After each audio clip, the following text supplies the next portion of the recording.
안녕하세요. 빠른 커피의 김사원입니다. 오늘 볶아볼 커피는 엘살바도르 커피인데요. 엘살바도르 커피를 600g을 넣어서 세제 화력을 볶아볼 예정인데, 사실 엘살바도르 커피와 관련된 이야기를 하려는 게 아니라요. 이제 제가 주로 하는 게 커피 볶으니까 볶을 때만 영상을 찍는 건데, 2025년도 노동부 개정법이 나왔어요. 2025년도에 노동법은 어떻게 바뀌는지와 관련된 이야기를 드리려고 해요. 어찌됐든 사업주면 고용을 하잖아요. 사람을 고용하면은 이제 가장 관심이 많이 가는 건 이제 최저임금인데, 몇 프로 올랐냐면은 1.7% 정도 올라가서 70원 정도 인상인데 이제 10,000원이 넘는다.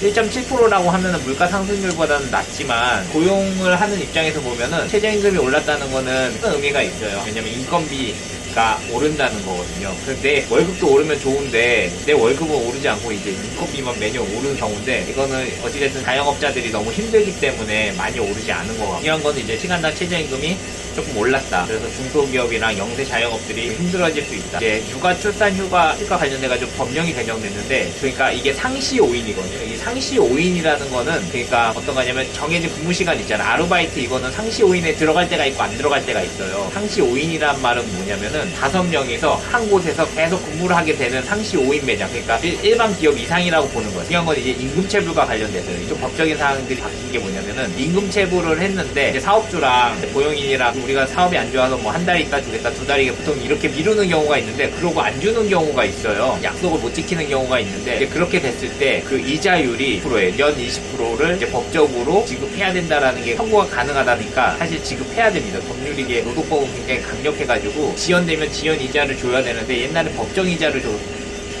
보통 산정했는데 20%까지 청구가 가능해요. 그럼 연 20%의 법정이자를 물어야 되고요. 그 다음에 청구 금액이 이제 그동안 못 받았잖아요. 못 받은 기간이 이제 보통 노동법까지 가면은 1년 정도가 지난 경우가 꽤나 많아요. 이 사례를 보면 뭐 한 달 늦게 받았다고 바로 노동법 가는 사람 많이 없고, 한 6개월, 최대 1년 뭐 이렇게 가거든요.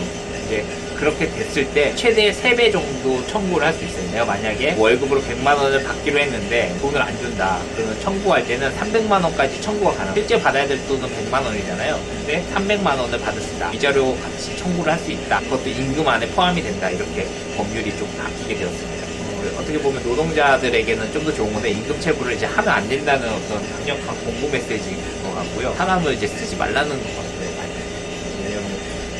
사람이 많을 때는 사람을 많이 고용해요. 효율이 높은 일을 많이 했는데, 지금은 최저임금이 계속 오르고 인건비가 오르는 입장에서 보면은 사람을 굉장히 효율적인 일에만 집중적으로 쓰고, 그 다음에 능력을 키워가지고 그 사람이 성장할 수 있는 발판을 만들어주는 게 회사의 목적이지 않나, 이런 생각을 합니다. 요식업 쪽에는 사람을 많이 필요로 해요. 외국인 노동자들이나 이런 사람들이 진입할 가능성이 이제 굉장히 높아졌어요. 왜냐면 젊은 사람들이 점점 줄어들기 때문에. 지금도 안 그래도 결혼을 안 하고 한국인들이 줄어들고 있는데, 외국인 노동자를 이 요식업 산업에서 많이 받아들여야 되는데, 현재 시점에서 이 최저임금과 관련해가지고 외국인들까지는 어떻게 보호할 건지에 관련된 내용들도 이제는 논의가 되어야 하는, 카페도 마찬가지고, 그 다음에 일할 사람들은 없다라는 게 현실이기 때문에 외국인 노동자들과 관련돼가지고 임금이 최저임금이 아니라 변동될 필요가 있지 않나, 산업별로 그렇게 생각하고요. 물가상승률을 억제하면 실질 소득을 늘리기 위해서는 결국 어떻게 되냐면, 한국 사람들이 많을 땐 최저임금을 높이는 게 결국 소비시장이랑 같이 연동돼서 돌 수는 있는데, 외국인 노동자가 와가지고 그렇게 되면 한국인들은 임금을 높게 하더라도 외국인 노동자들은 임금을 낮게 하는 특정된 시스템이 필요할 것 같고, 그 다음에 외국인 노동자들이 근데 먹고는 또 살아야 되냐, 한국에서 물가 높다고 하지만. 그래서 외국인 노동자들을 위한 어떤 혜택도 따로 줘야 되지 않나. 그래서